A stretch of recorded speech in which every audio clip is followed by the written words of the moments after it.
Olá, vamos então para o quarto módulo da nossa disciplina de Legislação Ambiental Aplicada, tendo como tema hoje o licenciamento ambiental, lembrando que este é o último módulo então da nossa disciplina, tá?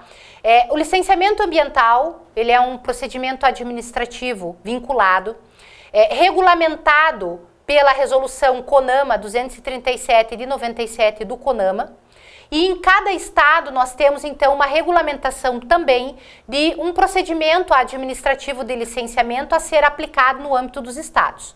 No caso do estado do Paraná, atualmente ainda vigora a resolução 65 de 2008 da SEMA, que está em sede de alteração e que está prestes aí a entrada em vigor de uma nova resolução da SEDESH. Mas de qualquer modo, elas seguem as bases instrumentais da resolução 237 e 97 do CONAMA.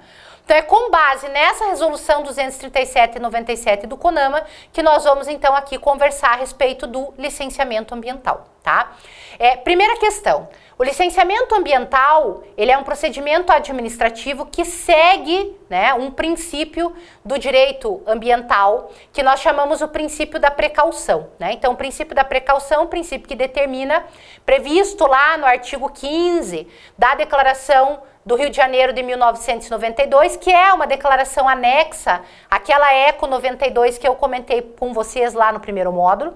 E essa declaração do Rio de Janeiro de 92, que define os princípios aplicáveis à proteção do meio ambiente, no princípio 15 estabelece que toda vez que houver uma incerteza técnica e ou científica, o empreendedor ou a pessoa física ou jurídica pode ser compelida a provar que não ocorrerá um dano ambiental ou um prejuízo ambiental a partir da sua conduta em que se detecta essa incerteza técnica ou científica. A partir desse princípio da precaução que estabelece que na incerteza técnica ou científica o órgão ambiental pode exigir do empreendedor, pessoa física ou jurídica, uma comprovação, uma demonstração que sua conduta não ocasionará nenhuma espécie de dano, nenhuma espécie de prejuízo, nós tivemos então duas resoluções do CONAMA, do Conselho Nacional do Meio Ambiente, lembrando que o CONAMA também é um órgão integrante do CISNAMA, tá? Previsto na política nacional, só que com função consultiva, deliberativa e normativa, né? Não tem função executória, por isso que ele não procede às fiscalizações, mas o CONAMA, no exercício da sua função normativa, edita então duas resoluções.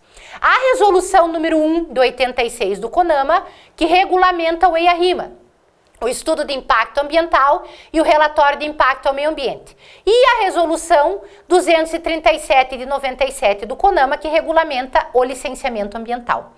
Originalmente, quando essas resoluções entraram em vigor, houve uma certa confusão.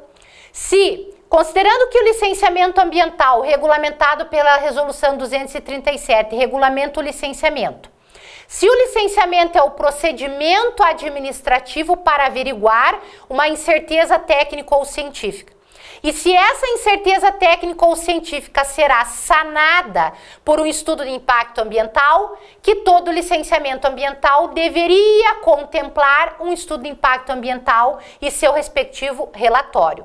Essa confusão, essa análise, ela já foi totalmente superada, né? O estudo de impacto ambiental e o relatório não é obrigatório em todo o procedimento de licenciamento ambiental. Ele será obrigatório nasquelas hipóteses das atividades devidamente listadas no anexo 1 da resolução 237 de 97 do CONAMA, sujeitas ao licenciamento, que o órgão ambiental exigir ou que pela natureza da atividade sujeita à audiência pública também for objeto do EIA-RIMA. Então, nem todo procedimento de licenciamento ambiental está sujeito ao EIA-RIMA, mas todos os procedimentos que estão sujeitos ao EIA-RIMA estão sujeitos ao procedimento de licenciamento ambiental. Por isso que nós falamos, procedimento administrativo vinculado, sendo o EIA-RIMA uma parte que compõe esse licenciamento, mas ela não é autônoma entre si, sempre ela vai ter que ser apresentada dentro do procedimento de licenciamento ambiental. Entendido isso, né?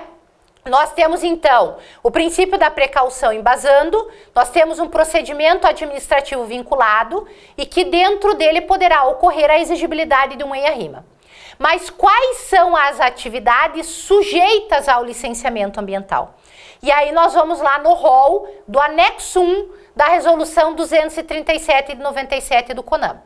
A resolução 237 de 97 do CONAMA, no anexo 1, apresenta então uma listagem das atividades que são consideradas potencialmente poluidoras sujeitas ao licenciamento. Apesar da resolução 237 afirmar as atividades potencialmente poluidoras e sujeitas ao licenciamento ambiental são as listadas no anexo 1 da presente resolução, cuidado, esse rol não é taxativo, esse rol é exemplificativo. Porque na mesma resolução 237/97 do CONAMA, à luz do artigo 2º, parágrafo 2º, a resolução diz que, a critério do órgão ambiental, poderá ser exigido licenciamento ambiental em atividades que não estejam ainda devidamente listadas no rol da resolução 237/97 do CONAMA, tá?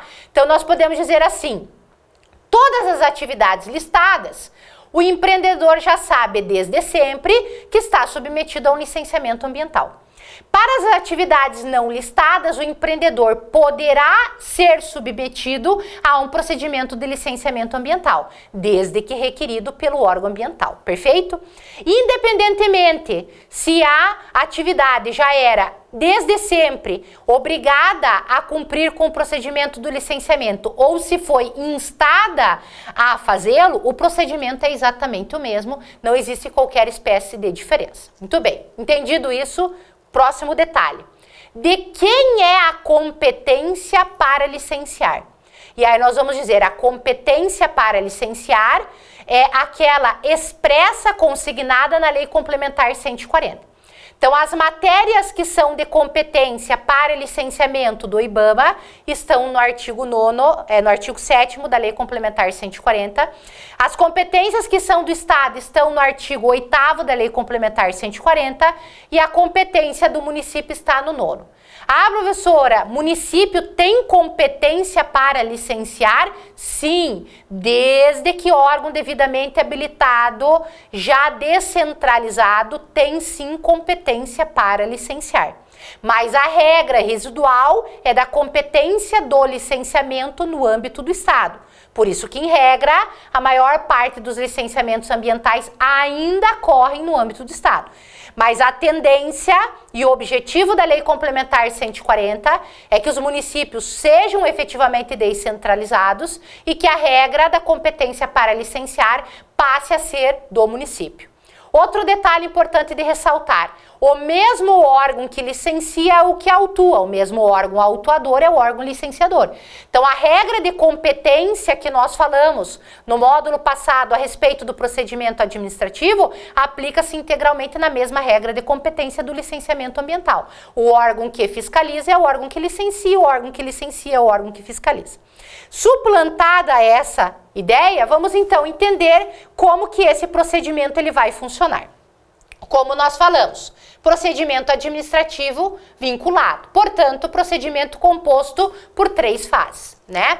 ALP, a licença prévia, ALI, licença de instalação, também chamada de licença de implantação por alguns, mas na lei consta como instalação, e a LO, licença de operação. Desde já ressaltando que algumas modalidades de atividades potencialmente poluidoras se encerram na licença de instalação. Por exemplo, implantação de desmembramento ou implantação de loteamento e não construção de casas. Só para fins de implantar o loteamento eu vou ter que ter LP e LI, mas não vou ter que ter LO.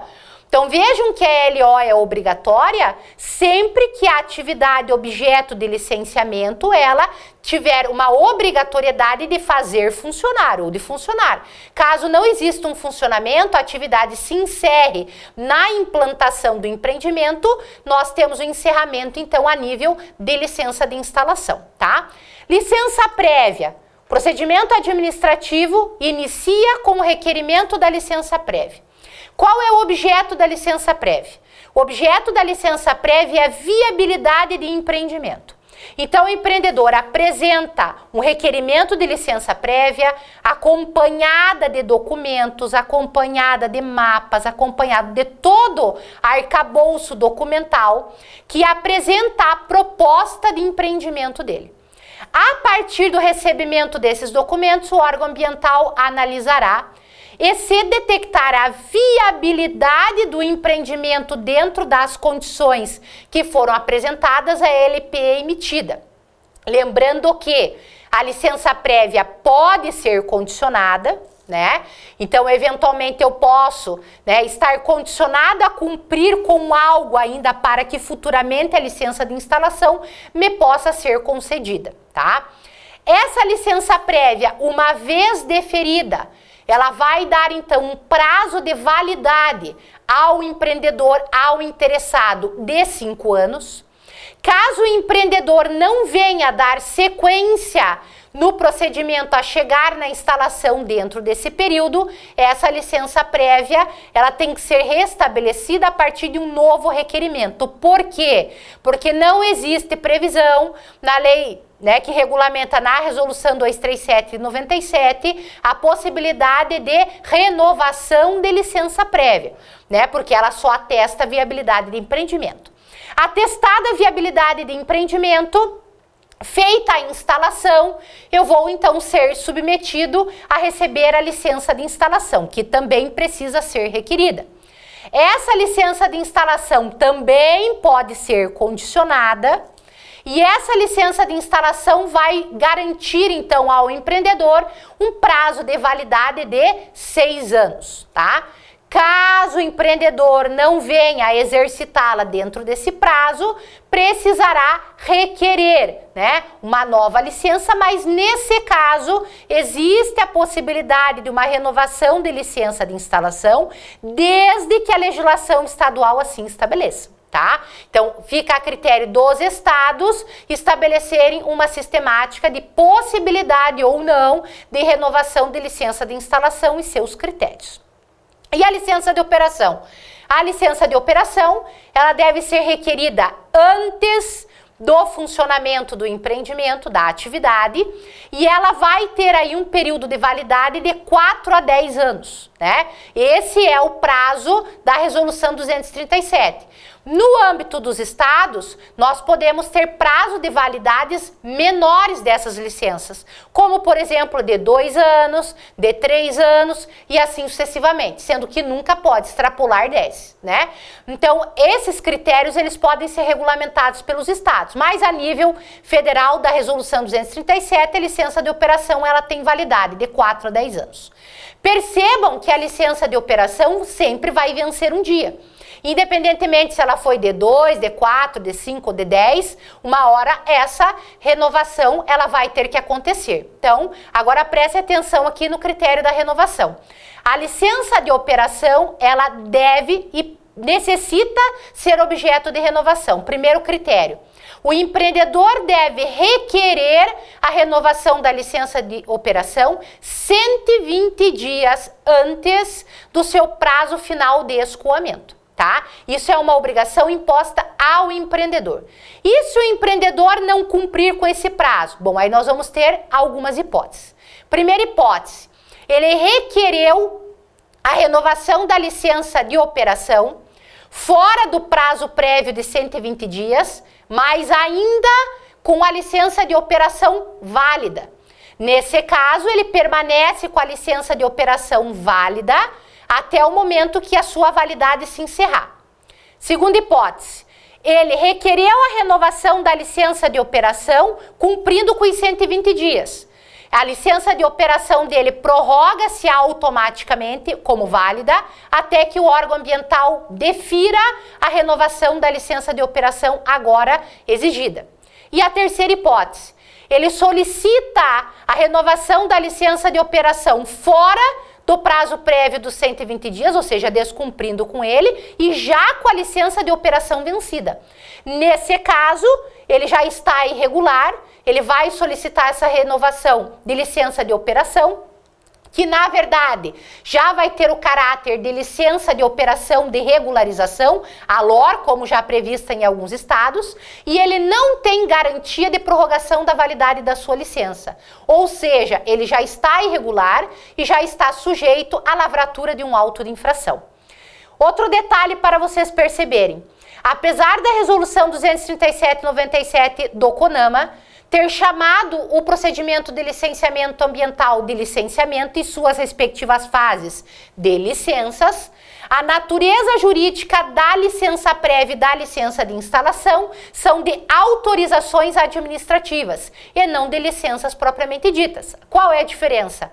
As autorizações, elas são precárias, passíveis de revogação a qualquer momento, por isso a natureza do procedimento vinculado. Ou seja, se o órgão ambiental no desenvolvimento da licença prévia e da licença de instalação detectar alguma irregularidade, ele pode suspender, cancelar ou revogar essas licenças, né? Porque elas ainda estão num caráter precário. Já a licença de operação, ela é uma licença propriamente dita, um ato permanente, que para ser objeto de uma eventual suspensão, cancelamento ou revogação, exige, né, que seja feita uma prévia justificativa, que se exercite um contraditório e que se exercite um procedimento administrativo efetivamente nesse sentido, ok? Para finalizar, cada modalidade de empreendimento a nível estadual pode estar sujeito a uma resolução específica, como, por exemplo, empreendimentos imobiliários. Nós temos a resolução atual aí da CEDESH 68. Licenciamento de postos de combustíveis. Nós temos a resolução 56 da CEDESH. E assim sucessivamente, empreendimento minerário, empreendimento de bovinocultura, empreendimento de suinocultura. Cada um vai ter o seu respectivo licenciamento regulamentado, suas fases e etapas documentais. Na ausência de previsão específica na resolução específica, aplica-se subsidiariamente a resolução 65 da SEMA e a resolução 237/97 do CONAMA. Com essa parte do licenciamento ambiental, nós vamos então finalizar a nossa disciplina de legislação ambiental aplicada. Ficam os textos para as leituras complementares e qualquer dúvida estamos à disposição. Bons estudos e até mais!